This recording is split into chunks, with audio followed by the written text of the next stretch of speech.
back to the OHIO podcast for another Sunday evening discussion roundtable show. Everybody, we're so thankful to have each and every single one of you with us this evening. We are the official Ohio State podcast of Fansided and Scarlet and Game.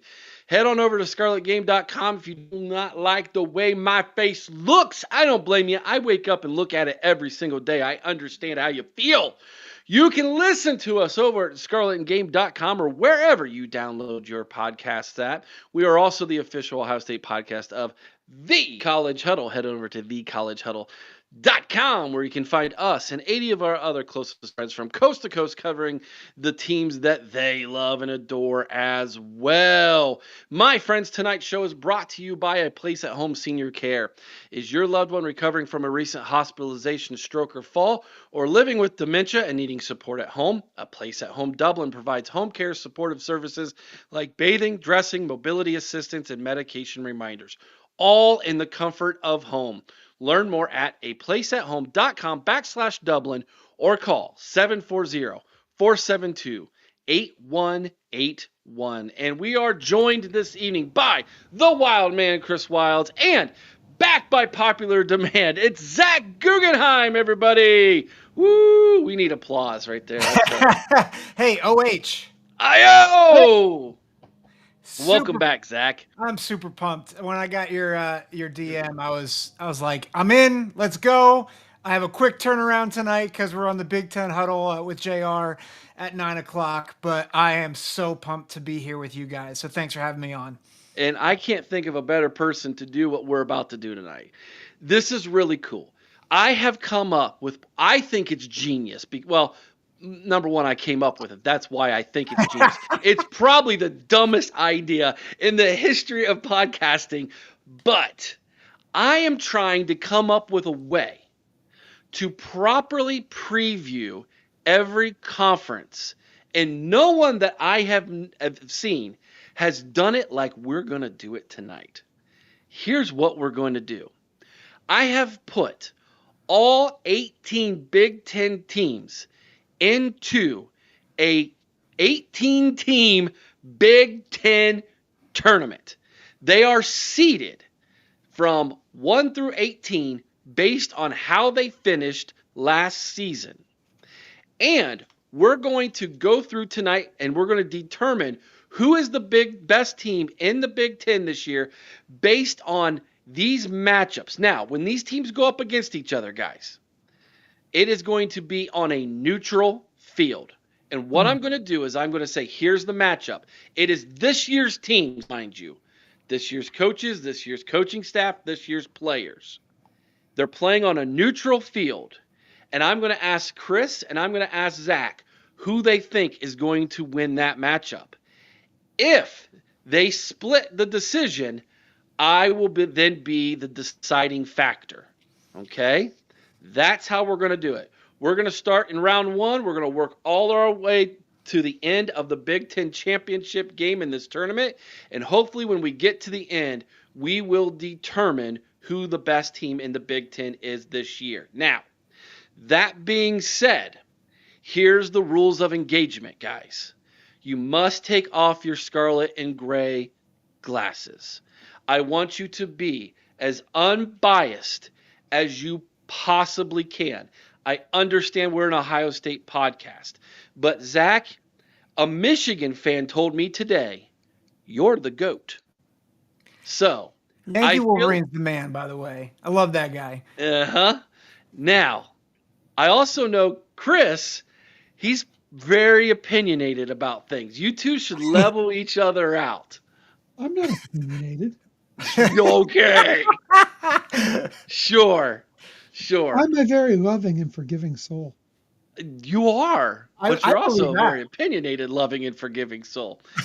That being said, chat, we want you to participate tonight too. So when we reveal the bracket and we start to go through the matchups, I want the chat to participate as well. We're going to see if the chat likes you guys or disagrees with you guys based off of the decisions you guys make. Okay.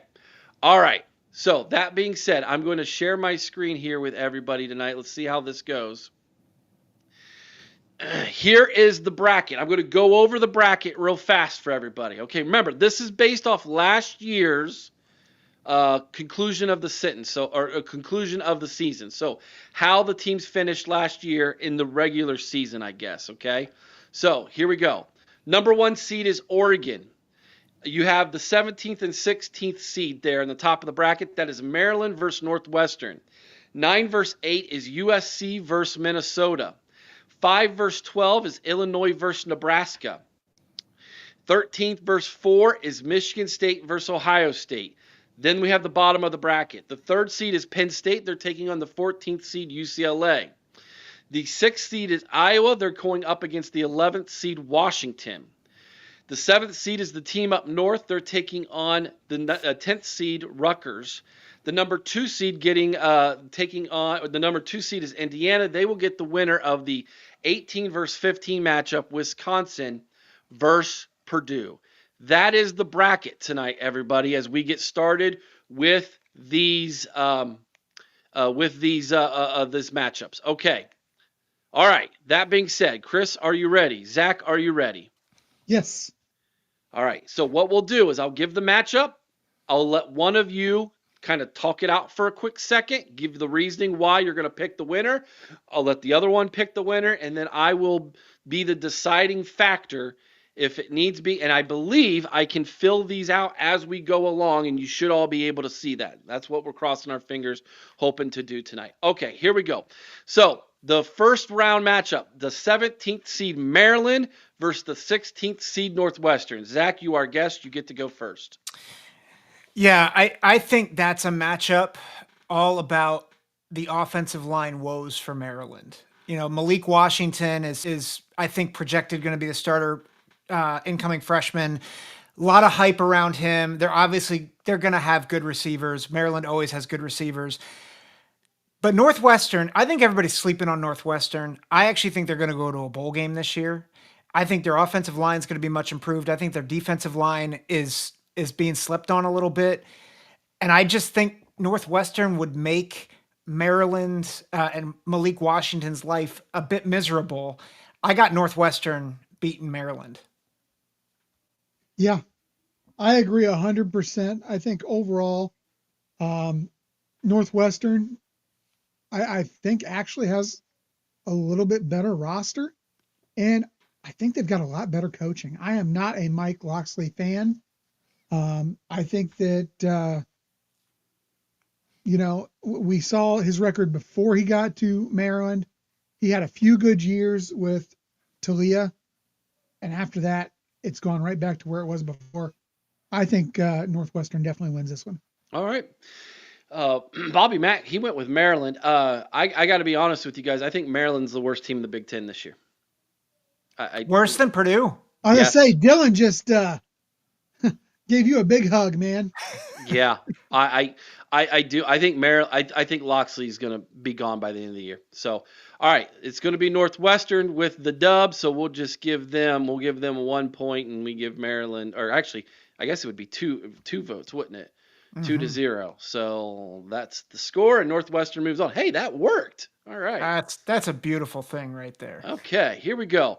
Down at the bottom of the bracket, the other first round matchup, the 15th seed Wisconsin against DK's Purdue at the 18th seed. Chris, you get to go first this time. Well, and I'm going to take off those scarlet glasses and my love for Luke Fickell here. You just look at this roster.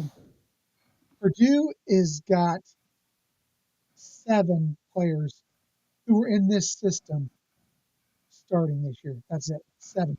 And those weren't even all starters last year. I'm sorry, it's 5. It is 5. I was wrong. It's 5. Guys, I understand that I think that you're going to see an improved Purdue team down the road. But right now, I think this is a Purdue team that is just trying to overcome too much too early. And I think that I think that Wisconsin walks away with this one. Yeah, I agree. I think Wisconsin has the benefit of having the right system now. right? They want they're Yes. trying to get back into who Wisconsin football is. They bring back quite a bit on the offensive line. Billy Edwards, I think, is going to be the starter. I think he's a good starter for them. He can run, he can throw. I like Wisconsin over Purdue. Donald says, good to see Donald Hoffer tonight, buddy. Good to see you, buddy. Wisconsin, Purdue lost too much in the transfer portal, and I still have faith in Fick. He knows what he's doing. Bobby Mack said he had a hot take. Wisconsin finishes 7th in the Big Ten this year. They better if Fickle wants to keep his job. Yeah, I was going to say, that saves his job. Yeah. All right, there you go. Those are play-in games, guys. Now we get on to the first round. Here we go. Let's go to the top. Northwestern, they defeated Maryland. In your guys' opinion, now they get the Ducks. Back to you, my friend. Go for it tonight, Zach. The Ducks and Northwestern. Remember, all these games are on a mutual field. Yeah. I have a question, clarifying question. Is this early season, mid-season? Doesn't matter. It's right now. We're playing with the rosters right now. Okay. I think if it's right now, it's probably going to be closer than people expect. Ooh. Because you have to understand, Oregon, like I know Northwestern is breaking in new guys too, but when it's the beginning of the season, you have a ton of time to prepare. I think that gives the advantage to the lesser team. And there's been some smoke that Dante Moore maybe hasn't been, who they thought they'd be. They're excited about him for sure. I'm not saying he's going to be bad, but I still think there's some questions about him. Evan Stewart is out for the year, which is terrible for the Ducks. But, there's a lot of hype again about that wide receiver room, but DeCorian Moore is not Jeremiah Smith. That's not a scarlet colored glasses take. That is just a legitimate. He's going to be a really good player. He's not a Jeremiah Smith caliber receiver. That's not who he is. He's not going to be generational like him, but he's going to be really good. It's going to take him some time though. So I think it would be close, but I still think it's Oregon. I still think they have too much firepower. I think Uyunglele on that defensive line, Beckner or Botchner, I'm botching his name, at linebacker, Dylan Thieneman transferring over for defensive backfield. I think it's just too much on both sides of the ball, but I think it's closer than people would expect. Yeah, I would have to agree with Zach here on this one as well.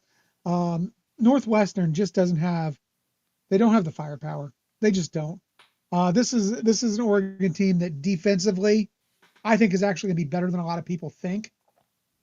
Offensively, I do think they've struggled a little bit early, but they got more than enough to take down Northwestern.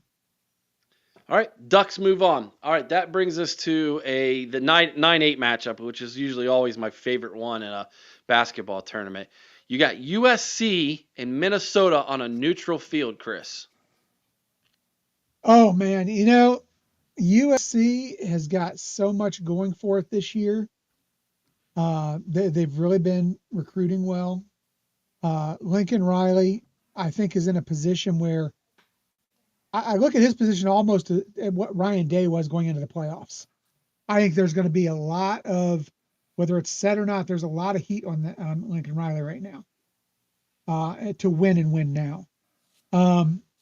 Conversely, I look at Minnesota as a team that I think is going to be a pretty good team this year.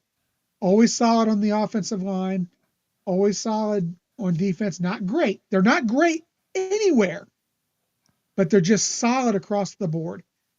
On a neutral field, PJ Fleck versus Lincoln Riley. You know what?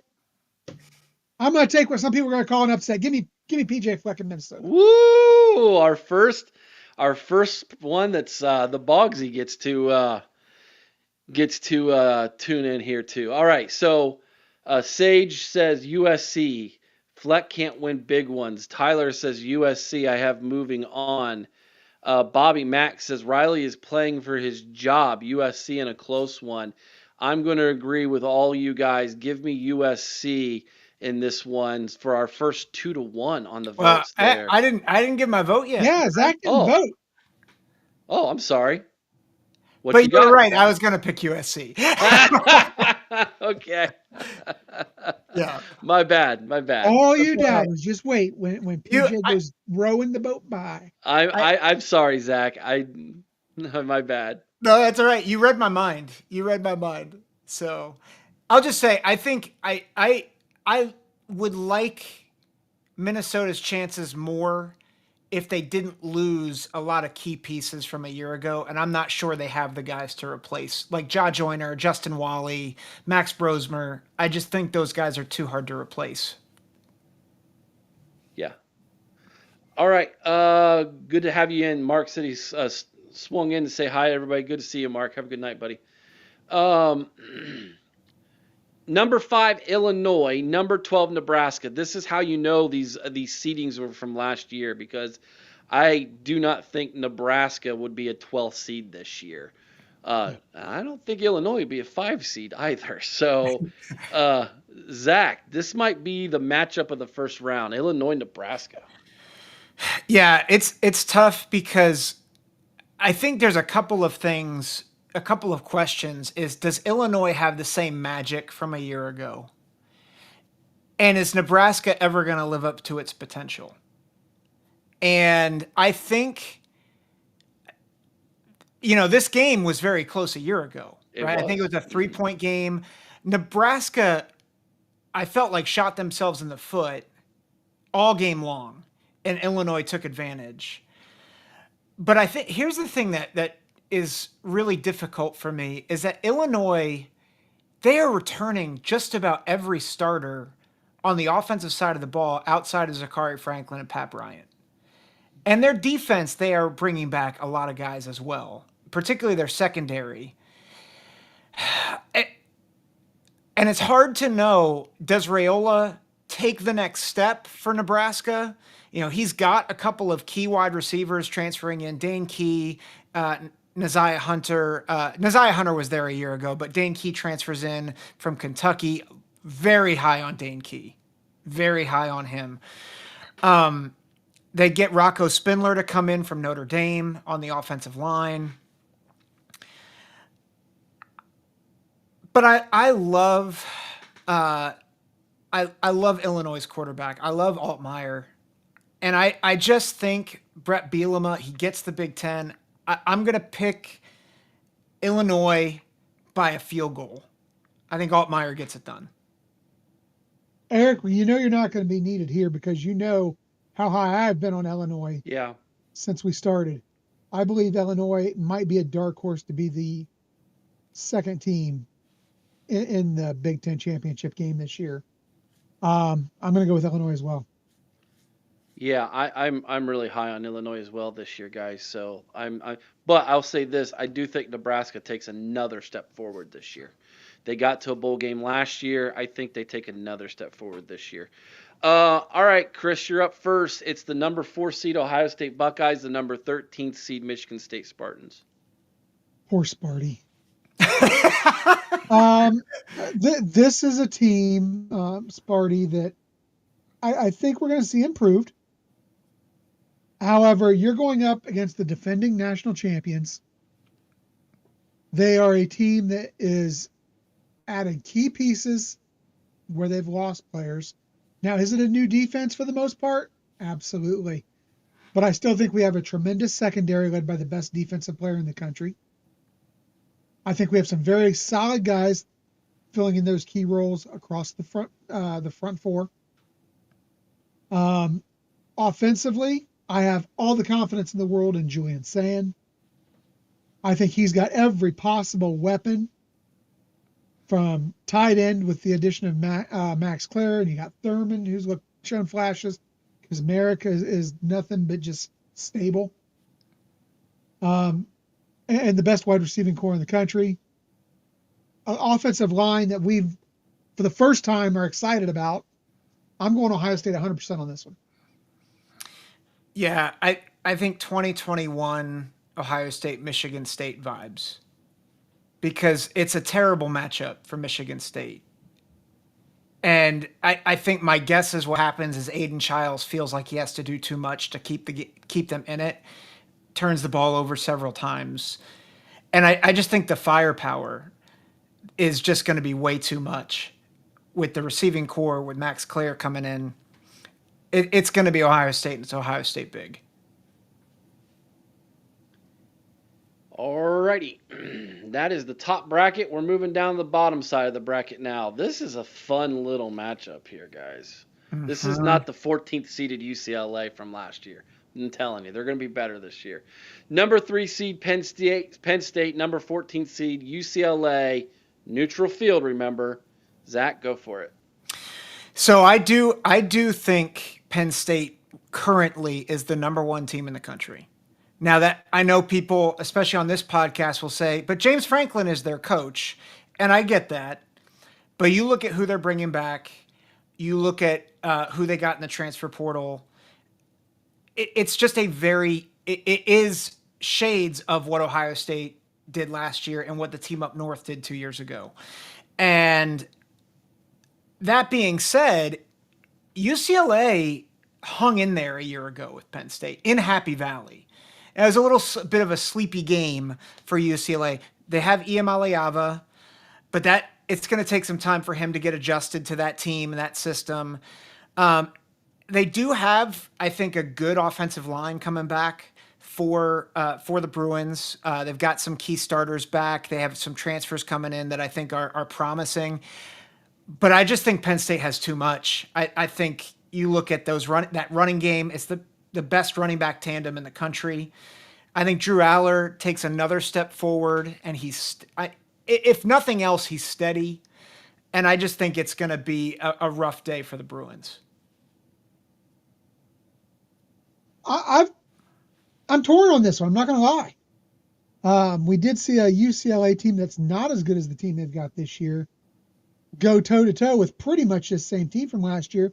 Only, I'm going to be honest, I think Penn State defensively last year might have been a little better than what we're going to see this year.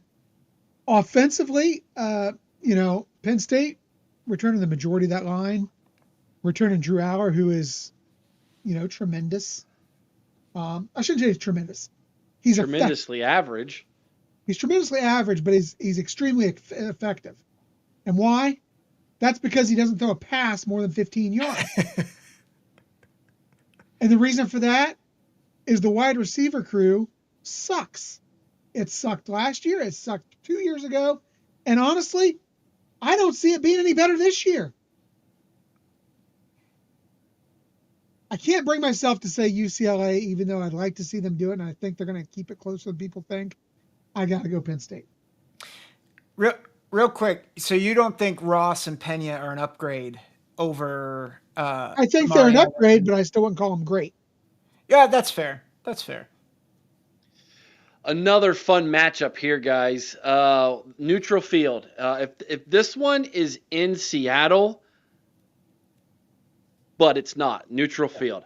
Iowa, Wisconsin, or Washington. Iowa, Washington. Who goes first here? Chris, you go Chris first. Does. Again, another tough one. I like what Washington has. I think they're going to be a good team this year. Not great, but good. But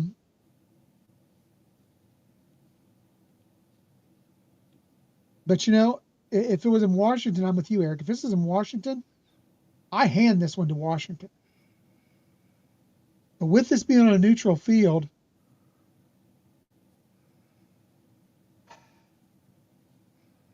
I'm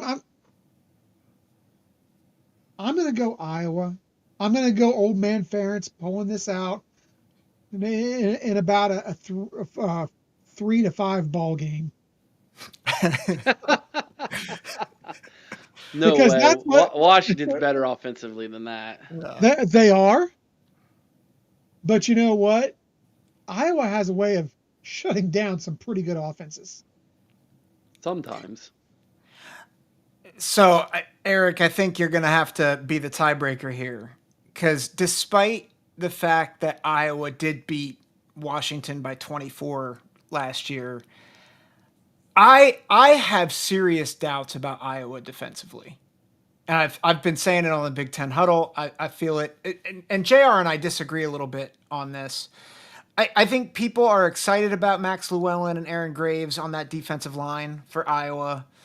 But man, I've seen a defense that without Cooper DeJean and some other guys, I feel like they can't tackle sometimes. Like I feel like they have really regressed, and they had good guys, Higgins and who's the corner for them, Castro, right? He Yeah, was that's the true. the corner, and they were shockingly average at times. And I am not I'm not super high on their defense. I know everybody's talking about Mark Gronowski coming in and starting for the Hawkeyes and saying, "Oh, like the offense is going to be better." We've been hearing that for what, like 10 years now, that the offense is going to be better. And I get Tim Lester, offensive coordinator. I think he's definitely better. I actually think the neutral field helps Washington because again, they were at Kinnick last year. And I think Damon Williams and his explosiveness with Denzel Boston, with Jonah Coleman, and I do think that offensive line is going to be a little improved from a year ago. Give me Washington in a fun game. And I think Jed Fish gets it done, which I can't believe I'm saying that. But I think Jed Fish gets it done over a regressing old man Ferentz. Oh boy, here we go. If this game was played in Washington, it's 100% the Huskies. This thing's played in Kinnick. I'm probably going to go Iowa by a field goal. But it's a neutral field game. And given that, I think I'm leaning Washington here in this game. That's okay. Everybody's got the right to be wrong, Eric. Sure, Chris. Let's go Washington 2-1. And Chris, I might have made that 3-0 just to spite you. All right. Number 7, Michigan against number 10, Rutgers. Zach. So, unfortunately, I think Rutgers has picked the wrong year to be more of an underrated passing team. And which is unfortunate because I think Kaliak Manis has improved. I think their receiving core is one of the more underrated units in the Big Ten. Look out for DT Sheffield, Ian Strong, and KJ Duff. It's a good trio of receivers. But I think to beat Michigan, the team up north. Sorry, I apologize. I just swore. You forgot which podcast you were on? Yeah, I think that I think the team up north, they want to ground and pound you to a pulp, and I don't think Rutgers has the defensive capabilities to slow it down. With that, again, you talk about really good running back tandems. Justice Haynes, Jordan Marshall. That's going to be one of the top 10, top 5 duos in the country, if not top 3. And I just think the team up north gets it done. I'd love to disagree here. And I would love nothing more than to see Blaine Underwood knocked into next Thursday. But you know what? Here's the thing. Rutgers is replacing their entire front line, much like Ohio State is. The only thing is, nobody's ever heard of these guys. I mean, no, they're decent players, but they are not the caliber of players that you're going to see from Michigan. I think that the running back duo, as Zach mentioned, is tremendous. I'm going to have to go ahead and side with him on this one and go the scum in the first round. All right.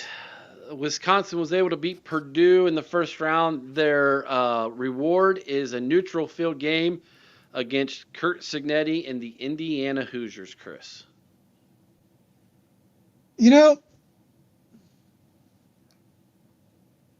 I've got to lean Indiana here. This is not the same Indiana team. Well, you know what, though? I'm taking into account what we're going to see out of Wisconsin come their real schedule. That's good because they got such a brutal schedule, and I think that kind of blurs my vision a little bit. But, Indiana, Signetti, I think, is a very, very good coach. Mm-hmm. He's replacing a lot again, though. Curtis Rourke gone. You got Zen Mikowski now as your starting right tackle. A guy who we saw firsthand wasn't exactly the greatest tackle in the world.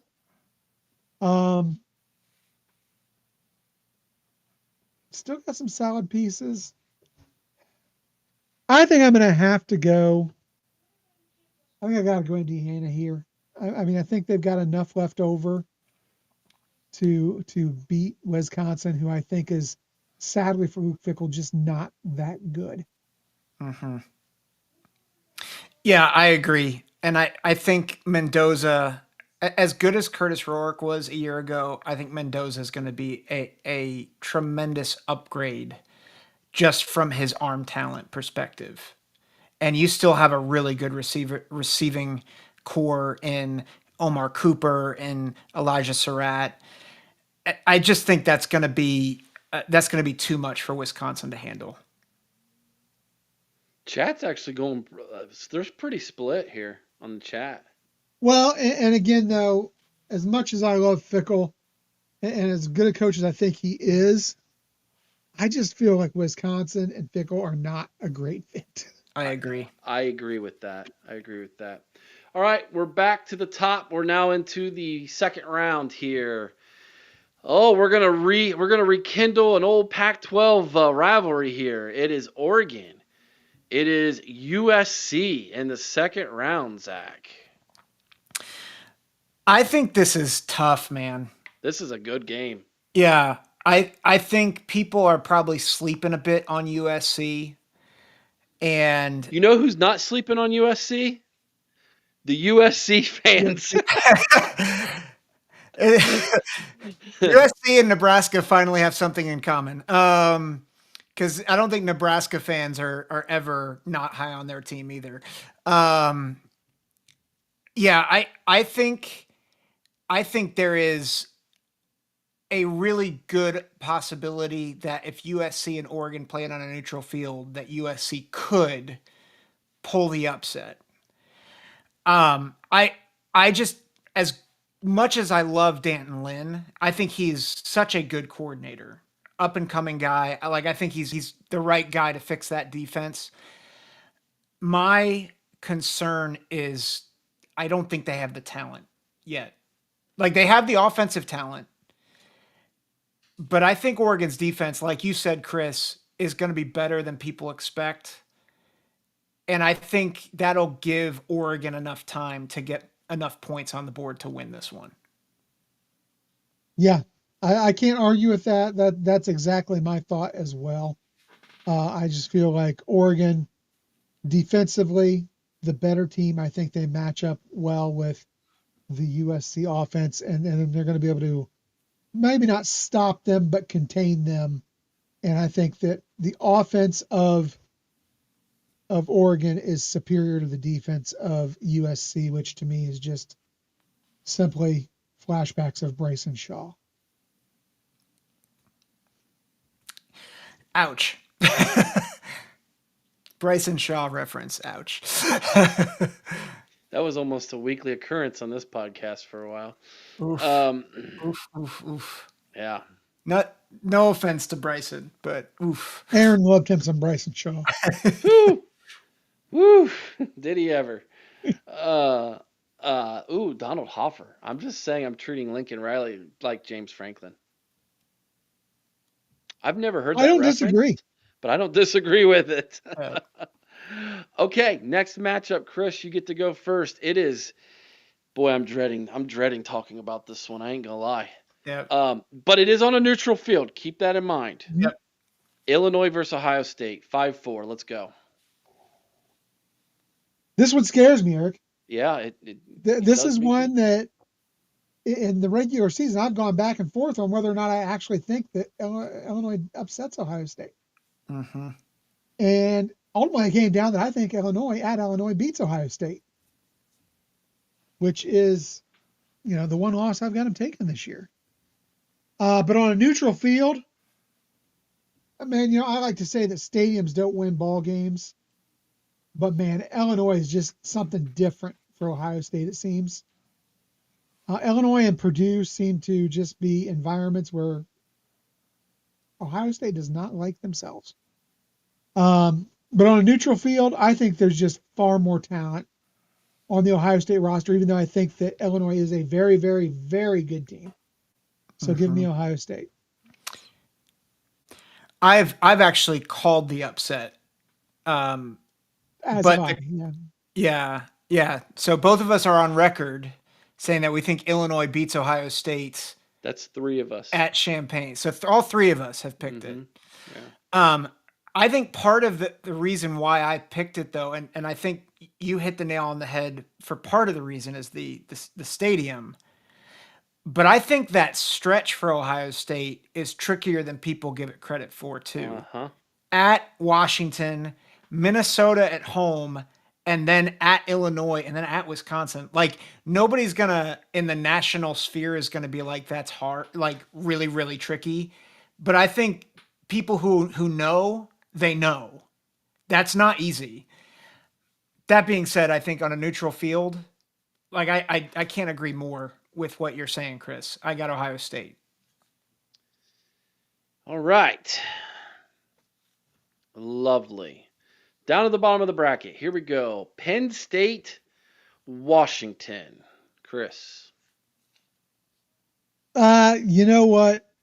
For me, and I know that the Fighting Franklins don't often win a big game, and I would say we're starting to get into big game territory with them at Washington, or with them in Washington. I think this is one that Penn State wins. I think that they just talent-wise across the roster, I think are the better team, and right now, I do believe. I would have to say if you ask me which coach I wanted, James Franklin or Fish, I'm probably going to take Franklin because he's going to win the games he's supposed to win. Typically, this is one of those games he's supposed to win. 100% agree. And I think the great equalizer in this game is Nicholas Singleton and Katrin Allen. Here we go. Enough said. Penn State moves on. All right. This is a little interesting matchup from last year. Indiana, team up north, neutral field. Zach. So it's right now, correct? Right now. Right now. I think if we're talking right now, and you look at the rosters from last year to this year, I think there is a lot to concern you if you're an offense with the team up north's defense.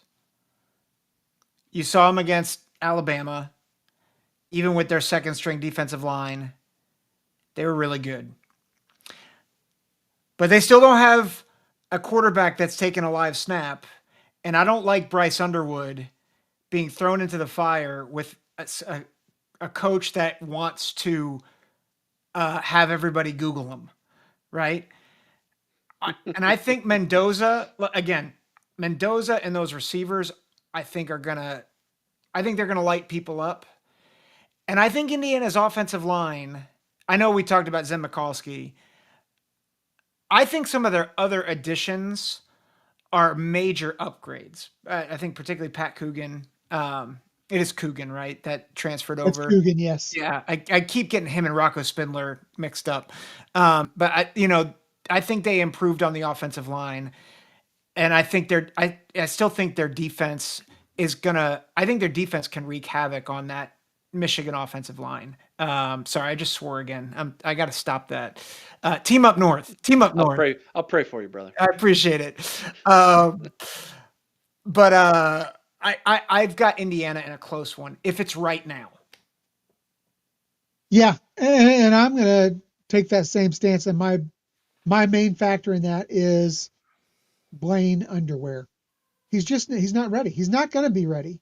A true freshman is not ready to step in and lead this team, especially one who likes to go out and run his mouth, because there's going to be people little targets on him.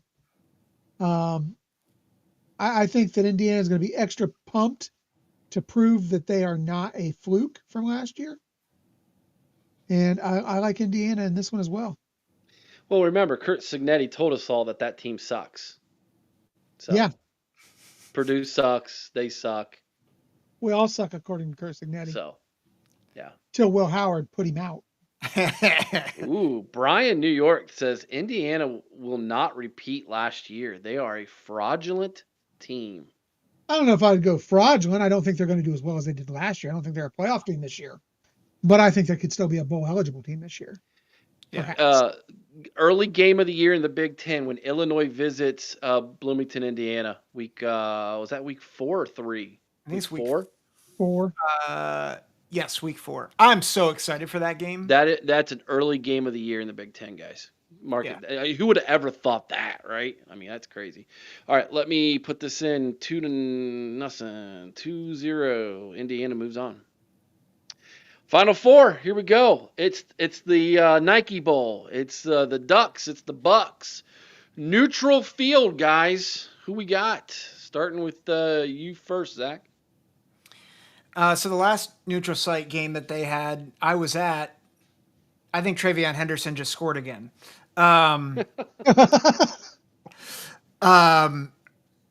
So in all seriousness, and I mean this without any bias, or at least I'm trying not to be biased. I feel like Oregon and Ohio State are in very similar places in the sense that they have a lot of great roster, like their rosters are great, but they have question marks. But I'm not sure I see any advantages, maybe outside of offensive tackle and defensive edge for Oregon. Like, I think Ohio State has all the other edges. You look at, like, I trust Sayan over Moore. I think the running back room is a little bit better at Ohio State than it is Oregon. I think it's marginal. I think the wide receiver room is significantly better, especially with Evan Stewart being down. I think the interior of the offensive line is better for Ohio State. I think the linebacker and secondary are better for Ohio State. And so I think that the biggest question marks, I think, are the lines, and I think those are marginal.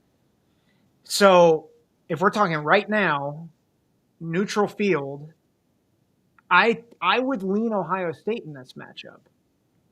And I know that they lost a lot of guys from that Rose Bowl team, but so did Oregon. And I'm just not sure that right now Oregon has the pieces to beat Ohio State on a neutral field. Yeah, I'm 100% there with you. And honestly, I don't even know that I shouldn't say 100% because I don't even know if I agree that they're that much better at tackle. I agree. Offensive tackle. Defensive end, yeah, I'm going to give them a little edge because on the defensive end, I do think that Mateo, because I'm not going to try to butcher his last name, I do think that he is very, very good. And I do think that while we've got some good talent on the defensive ends, I don't know that. I think it's going to take them a little bit of time to get comfortable in their roles as starters. So for me, I'm going to go Ohio State all the way here. That's the only when I only see one guy where I consider it a mismatch in their favor, I feel pretty good about that. Go Ohio State. Mm-hmm. Okay. There we go. Sure feels like Oregon and Ohio State are becoming rivals, doesn't it? Mm-hmm. Well, I'd rather have them than the cheaters. You made another Wolverine cry with that statement. We've got Penn State and Indiana. They've had some close games over the last few years. Mm-hmm. Yeah. Who's going first on this one? Is this one? You are. Me? Again, I got to go Penn State here. I just think that overall, top to bottom, the roster talent at Penn State is superior to that of Indiana. They've got a lot more guys who have played in their positions in this system more than what you see at Indiana.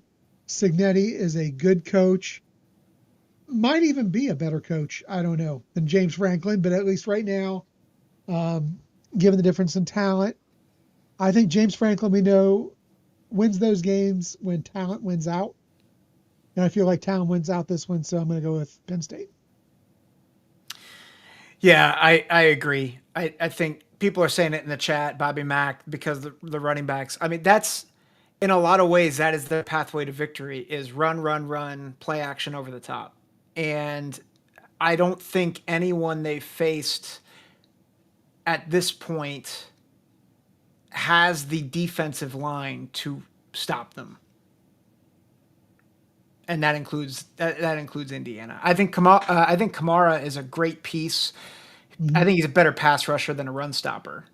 And I think this is where losing CJ West really bites Indiana. Penn State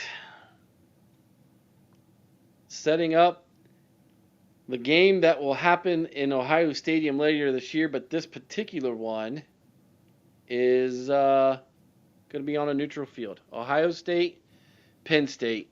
Who's the better team? Zach? Oh, this is where the heel turn comes. Ooh. I feel like I have to be consistent, even on an Ohio State friendly show. I have said that I think Penn State's the best team in the country as of now. And if we're saying neutral field, and we're saying it's happening today or tomorrow, I cannot stay consistent and say Ohio State's going to beat Penn State. And I think if you look at the matchups, I think the matchup that actually scares me the most in this game is the interior of Ohio State's defensive line against Penn State's offensive line and their running attack. And so against my fandom, I am going Penn State.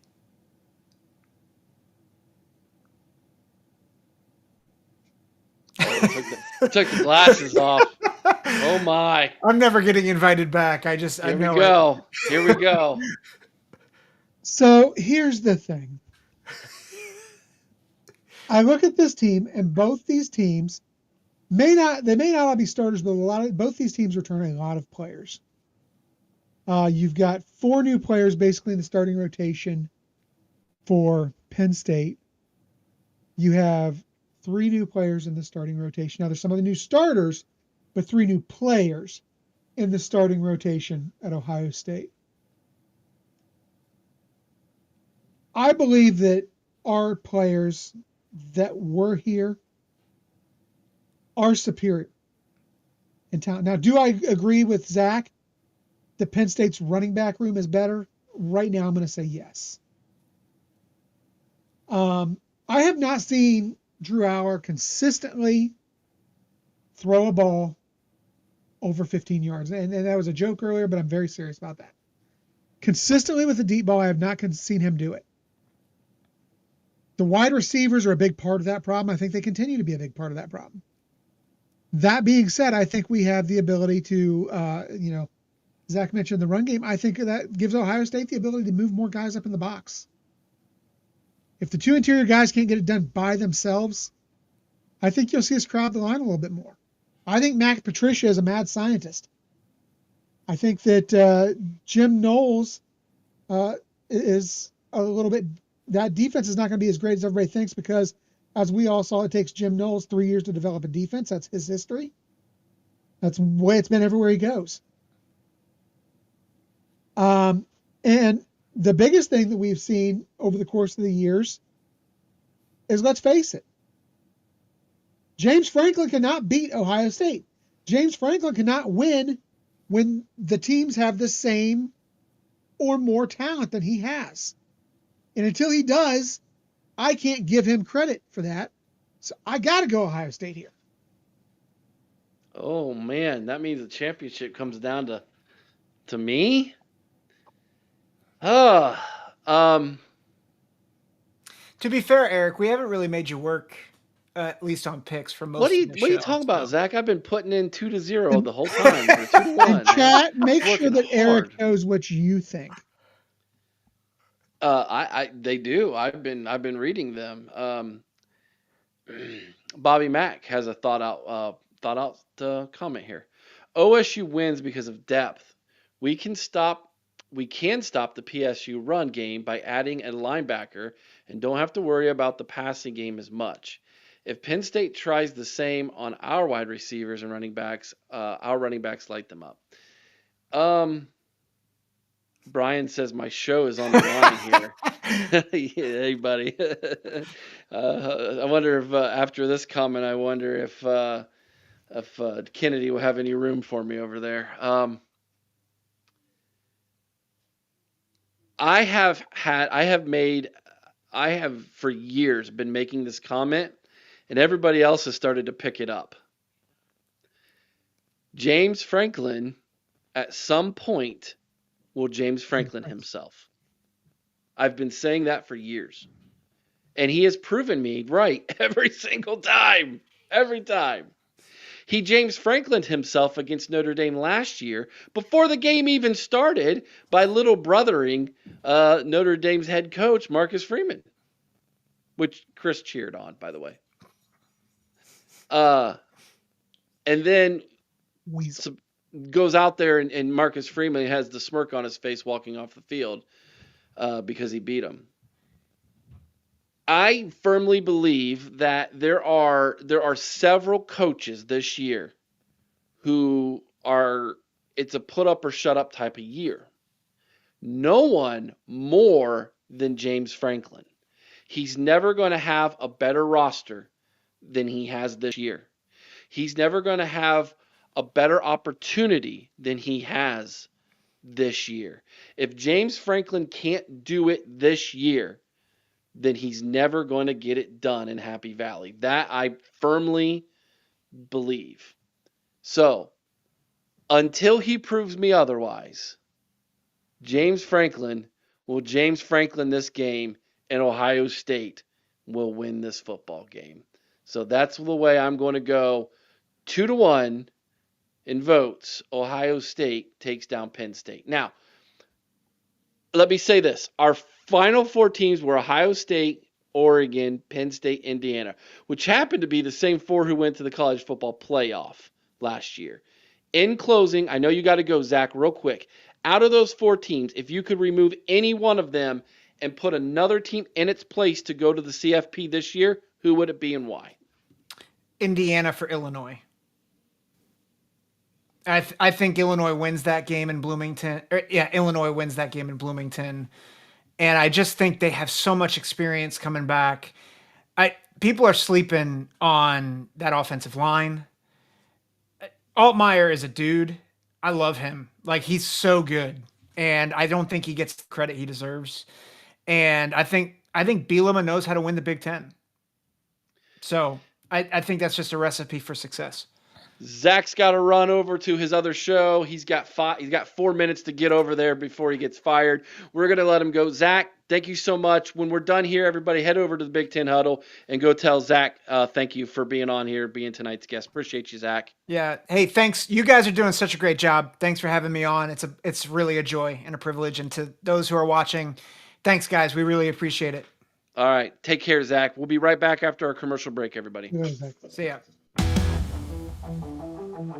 Hey, Buckeye Nation. The OHIO podcast is thrilled to partner with Export Mouthguards, the innovators redefining protection in contact sports. Introducing the Ninja Pro Mouthguard, the strongest and most advanced mouthguard on the market. Engineered by dental experts, it's designed to deliver elite protection with a sleek, low-profile fit.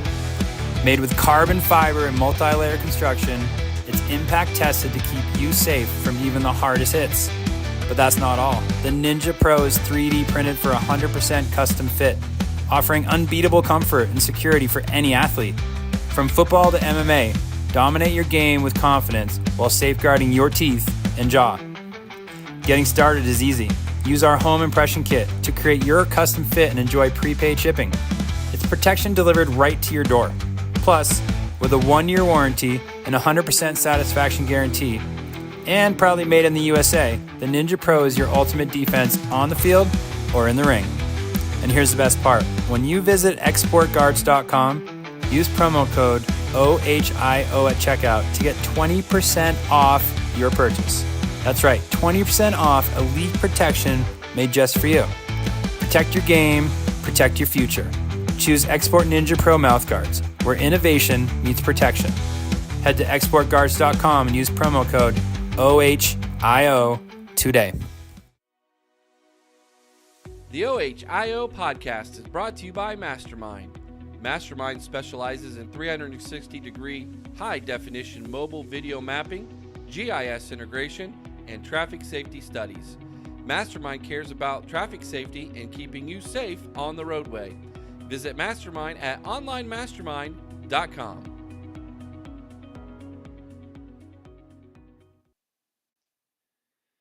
Did you see JR showed up to see if Zach was still on? He was like, I did. Great job, guys. Come on, Zach. Yeah, you can tell he was a little nervous, a little antsy. Yeah, shoot. Oh, that's funny. Chris, do you have that read? Do you want me to take care of it? Go ahead. I don't have it up in the moment. Today's episode is brought to you by A Place at Home Senior Care.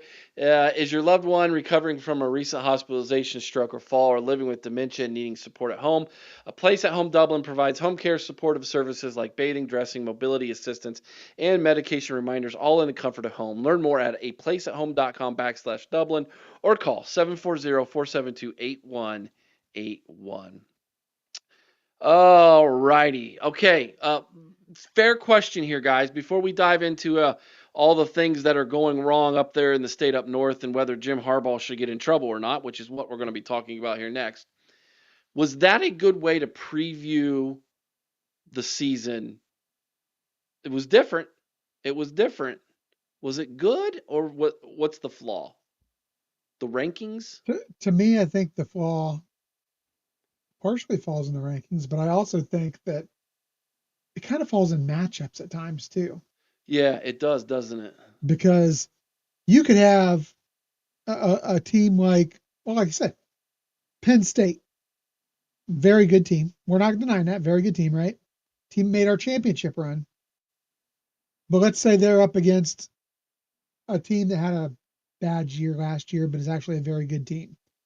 Maybe they're up against a Oregon team that had 3 or 4 injuries, but now everybody's healthy this year. I kind of feel like that gives an unfair advantage to Michigan, or not Michigan, Penn State over Oregon, who may in fact be the better team. Buckeye Pay liked it. It was fun. It was a fun exercise. Don't get me wrong. Yeah. Using last year's rankings versus projected rankings this year, says Bobby Mack. I debated what to do there, and I just thought, well, whose rankings are you going to go by? Yeah, we are projecting the rankings, so it's hard to go by projected rankings. So I went with straight up how they finished last season in the regular season, how they were ranked 1 through 18 in the regular season. I felt that was the fairest way to do it. But it did create some really good matchups. Washington, Iowa was a good matchup. Illinois, Indiana. Yeah, Indiana team up north, good matchup in that semifinal. Yeah, I thought it was interesting that Ohio State had, I thought, one of the tougher roads to get there, in all honesty. But yeah. Tyler said, I like it. Eric, Chris, it's objective. And that's what we're hoping for.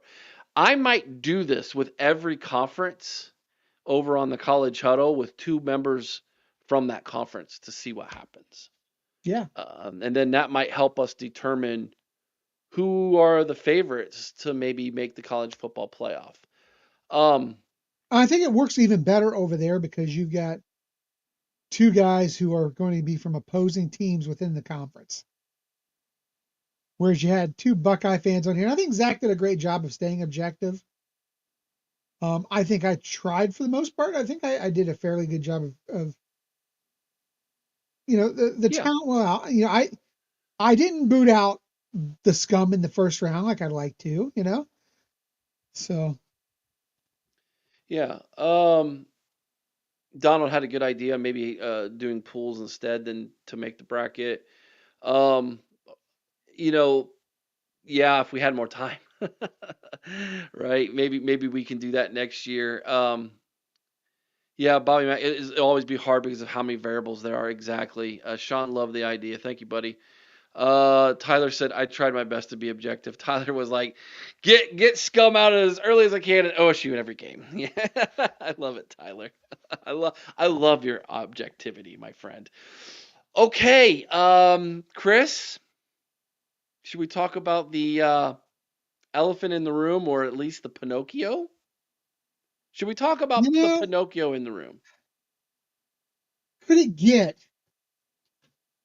could it get any better? But Oh, here's it the could big it could question. get better. We've got this new information, new Yeah. allegation. Let me read it. I'm just going to Yeah, read it, okay? yeah. This is from CBS. Uh, there's an amended class action complaint from 11 women. Also, this class action complaint also names Jim Harbaugh, as well as athletic director Ward Manuel and former university president Santa Ono, among nearly 50 others. The plaintiffs claim the university allowed Matt Weiss to coach in the CFP semifinal at the Fiesta Bowl against TCU on New Year's Eve, despite already knowing about the illegal activity. Harbaugh previously claimed he didn't know about the allegations until after the Fiesta Bowl. I remember coming on here, playing his comments. I played for everybody his comments. Never lie, never cheat, never steal. This is what I've preached to my teams. And he thundered his pulpit, and I called him a hypocrite. I called him a hypocrite then. And all the comments in the comment section from the scum up north, you don't even know what a hypocrite is, you big fat liar, blah, blah, blah, blah, blah, blah, blah, blah, blah. Go drink your hot dog water. Yeah, go drink my hot dog water. And then this comes out. Chris, it's bad. This is a quote from the lawyers. The university put the interests of the football team ahead of those of the victimized female students, further discriminating against the plaintiffs and class members. This is what the court filing claims. Of course, the university later suspended Weiss, but they did so after the fact, right? And then Jim Harbaugh plays dumb.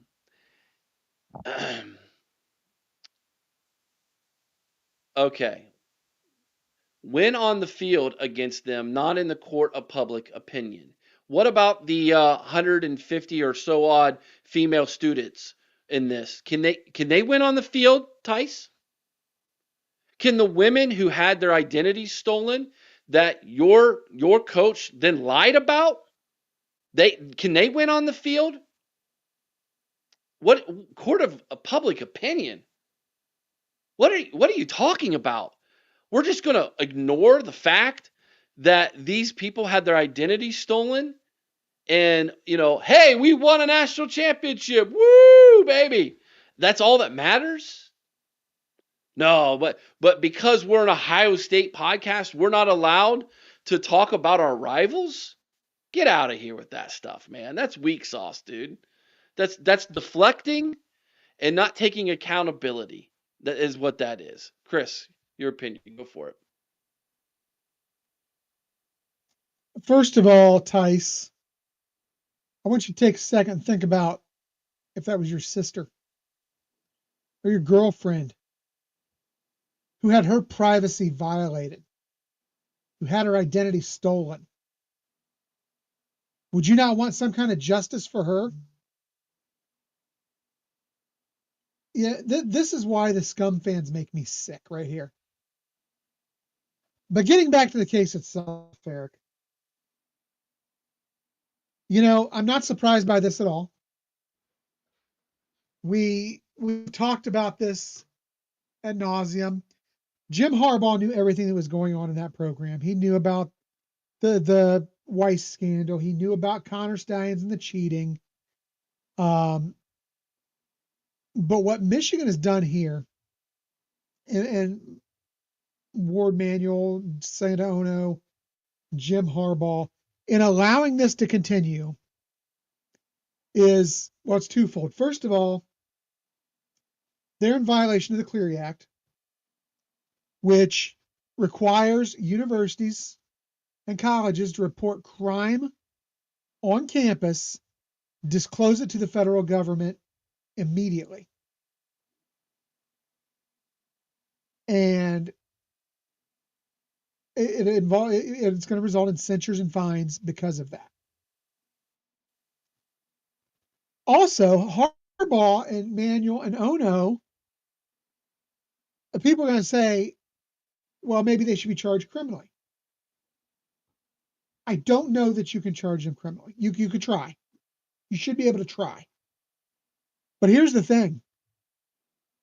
Civil action is completely different from criminal action in the amount of proof that you have to bring to this. In a criminal action, you have to have proof beyond a reasonable doubt. Mm-hmm. In a civil action, you just have to have reasonable belief that something happened. If it's likely that it happened, then the judge or whoever can award damages from the defendants, or I'm sorry, the respondents, it would be the proper term, from the respondents in this case, which would be Harbaugh, the university, Weiss, all these guys. They can make a monetary award to the complainant in this case, which would be those young ladies who were violated. So while I don't know if the NFL gets involved, though they should, and has some kind of a penalty for Harbaugh, if the NCAA is going to get involved and dish out penalties based on this, I don't know. But I'm going to tell you right now, these guys all better start stocking a little away in the savings account, because it's very likely that they are going to pay some serious monetary damages to these young ladies, and they should.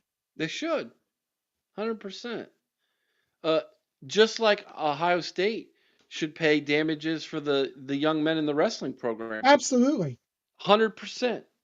Look, Ohio State is not, blameless. Nobody's perfect. Ohio State's not blameless in what's happened in its history, right? And we're not sitting here and calling ourselves saints while pointing a finger at our rival and saying that they're scumbags here. But we demand accountability of our program. Exactly. It's something they don't do. Exactly. 100%. 100%. And the fact that and I'm not surprised by this, like, at all. But the fact that Jim Harbaugh had the stones when he was presented this information a year ago and stood there in front of the media and had the audacity to basically tell the media he had no idea about any of this. He's a liar and a cheat, just like the rest of them. Is it time, Chris, Roger Goodell calls him into the office and say, buddy, you have some splaining to do? It is. It 100% is. And I'll tell you what, you could see some. I'm very surprised we haven't heard more from advocate groups and activist groups on this matter, to be honest. I really thought this would be something that would be really out there in the news, because of the fact that they victimized so many young women, so many young people in general. I really thought there would have been more of a public outcry. But now that you've got these other guys involved, and now that you've got the NFL really is now involved with this, because now their reputation is going to be on the line if they don't step up and do something, especially if they have to award damages, or if the courts end up awarding damages. Okay, Tyler, you know what? Tice, my dude, nobody is mad about 4 straight losses because there haven't been 4 straight losses. You chickened out in 2020. You cheated for at least 2 more. We'll call it 3 because they cheated half that year as well. Take your weak ass game over to the Voice of College Football Michigan version and go pander to them, because, my dude, you are a total and utter moron. And if you'd like to discuss it more, got a call-in show tomorrow night, and you are more than welcome to call in, my friend. Anyhow.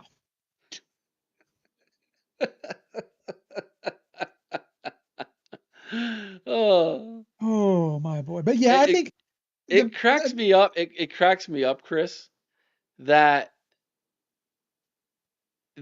something like this happens, right? And it's all of a sudden it's all about, I'm surprised we haven't seen 13 to 10 yet. That's usually the first thing these morons come out with, is 13 to 10. See no evil, hear no evil, say no evil, right? Well, let me tell you, yeah. The implications of this, though, I think it increases legal and reputational risk to the University of Michigan, obviously. The addition of Harbaugh as a defendant means that he now is going to be the subject to depositions, discovery. God knows what comes out when that starts happening. They're just going to pay. Obvious financial liability. I hope they hit him so hard in the pocketbook, right? But now this knowledge coming out, and if the courts deem it, and again, we probably won't see an answer to this before we get a ruling on the cheating scandal. But this is one more, I think, nail in the coffin of lack of institutional control, because now you're showing that the college itself, the administrators, and the head coach were all aware of an ongoing criminal activity and did nothing. They did nothing until that game was won. They are more and more living up to the textbook definition of lack of institutional control. I hope the NCAA is taking notice. I hope the NFL is taking notice. And I hope they do what should be done. It's what's sad in all of this, right? Whether there's a punishment worthy in our minds or not of what's taken place. Call it what you want. Call it a hammer. Call it a Fisher Price toy hammer. Call it whatever you want. What's sad in all of these things are the lives that have been affected. Yes. Beyond the field of play, beyond what you watched on television, beyond what you may have watched in person as a fan. The amount of lives that have been affected by the just total lack of proper humanity that should have been displayed beyond wins and losses on the field. And the fact that they just continue to march on in a celebratory way without any reflection, without any stopping to look themselves in the mirror, it goes to tell me that the message that they preached for decades about being the leaders and the best and best is a total, absolute fraud. It was a lie. Literally, their fan base is pissing on the grave of Bo Schembechler. And they're too stupid to even realize it, Chris. Yeah. That's the sad part about this, Eric, is there are a lot of victims of a lot of these scandals, and this one is by far the worst as far as the victims go. The Matt Weiss mess, the Alex Yode mess, the young lady involved with that is obviously a victim, even though nothing actually did come to fruition. That attempt, um, the cheating scandal even has its victims, and it's not so much the on the field victims, like you said. Yeah. You've got NFL general managers who are going to lose their jobs for drafting guys who can't win without a cheat sheet. Mm-hmm. You had coaches like the guy from Central Michigan, a guy who was far too young to have to be forced to retire, who had to step away from the game because of their ties to Michigan. You had coaches that lost their jobs over their losses to Michigan. And these people are either too ignorant or too damn arrogant to care. And it's just sickening. 100%. I have no words for the type of filth that is associated with that program. It's dare I say they're monsters. They're monsters. They are just awful people. I would be embarrassed Absolutely. to be a fan. I'd be embarrassed to be a fan of that. You say, well, Boggsy, what about if the shoe was on the other foot? Listen, I already am not invited to Ohio State simply because of the logo we had. Do you think I would sit back here and not preach from the mountaintop at our program if and when things like this went on? One of our co-hosts, Chris, Aaron Brown, on these very airwaves, on this very channel, said some pretty damning things about Urban Meyer. Yes. So, yeah, we'll call a spade a spade. 100%. And if and when that time comes that Ohio State breaks the rules in such a way that certain individuals need to be called out for it, they will be. But here's the difference between them and us. When we break the rules, when rules are broken, seems sure like we get in trouble a whole bunch right away. And we self-report typically. Mm-hmm. If we comply with investigations, we do things the right way. And these gutless cowards lie, they hide, they obstruct justice, they harbor criminals, they do everything but the right thing when it comes to dealing with their issues. The FBI's literally been on their campus how many times? The FBI needs to put a field office right there at the University of Scum. The FBI literally has been on their campus. They've stopped terror attacks coming from their university, and these jokers just get right back online. You're just mad because we've beat you 4 years in a row. 13-10. What? We're not even talking about football. We're talking about national security but you're talking about 13-10. 13-10. Oh my gosh. It's hilarious. No, Jim Harbaugh is a two-faced lying hypocrite. It's what he is. He's been that from day one. I called it out. I called it out, dude. And I'll stand by that, you know? So it's time Jim Harbaugh answers some hard questions. He skated. He tried to skate. He tried to avoid whatever was going to be coming down. He wanted to get out of there. And boy, oh boy, sure seems like all that skating might be leading right to Roger Goodell's office. It should. It should. It should lead right straight to Roger Goodell's It should, but will office. it? I don't know. I mean, I don't know. But you know what?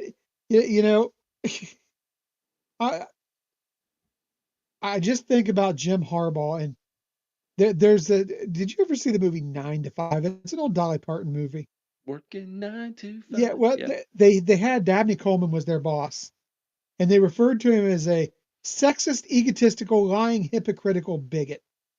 Has there ever been a movie quote that more fit Jim Harbaugh than that one? No, that pretty much sums it up, isn't it? I'm going to take you all back to it was almost 4 years ago, right? Mhm. Yeah, 4 years ago. Let's see if It we got a was. Michigan fan getting a membership here real quick, Eric. Yeah. Let's see. Oh, Oh, man. went to a good guy. There we go. Yeah. Ryan Day's Championship Beer gifted one membership, and it went to our buddy Brian, New York. Brian, New York had he had 3 kids, one of which I think went to Notre Dame, and the other Notre 2 went to Dame. Ohio State. Yeah. How cool is that? How cool is that? Yeah. Anyhow, I'm Um, sorry to have interrupted your thought. no, that's good. That's good. 4 years ago, Big Ten Media Days. I think Scum went 2-4 in 2020 Yes. during the COVID year, I think. It easily could have been 0-6. And his job was on the line. He got his contract renegotiated. He tried to leave, by the way, and couldn't, so he had to come back. And he gets his contract renegotiated. Yep. And Doug Maurice was asking some really hard questions that day. One of the best question askers in the Big Ten, Doug Maurice. Yes. Jim Harbaugh standing before the media, and he's having to ask because he doesn't get the easy softball questions from the hometown media at Big Ten Media Day. He's got to face the music. Well, they're not on the payroll like the Michigan media. Right.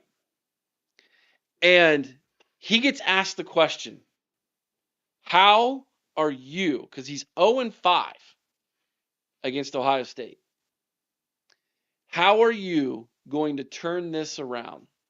Do you remember what his answer was? We will beat Ohio State or we will die trying. Bingo. Very smart man told me once, when somebody believe what they tell you, believe them when they tell you what they're going to do. I think Jim Harbaugh knew he was going to do whatever it took, no matter what it was, to leave that university a winner. That included everything that they're now facing with legal issues, with allegations, with investigations, and maybe even now with sanctions and suspensions.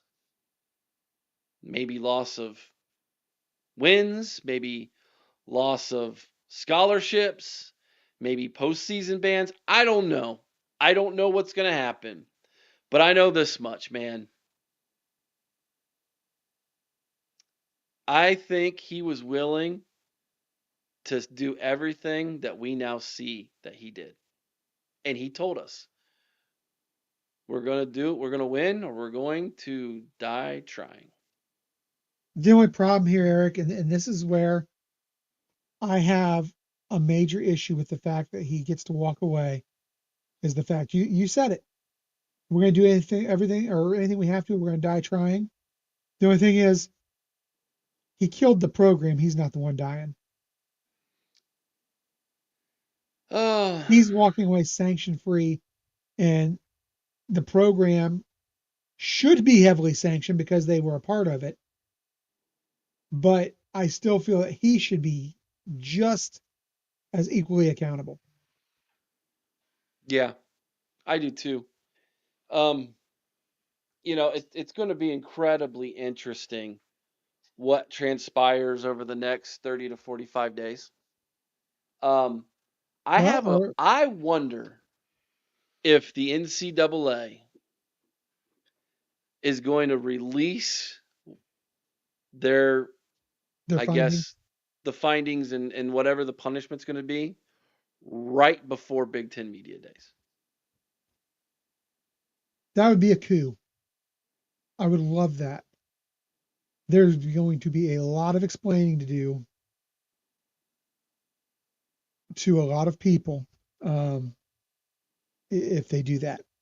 I think it's going to be very uncomfortable for a lot of people in the blue and yellow, because I refuse to say maize.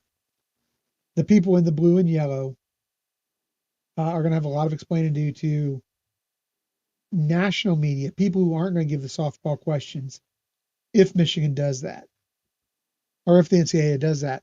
And here's the converse thing though.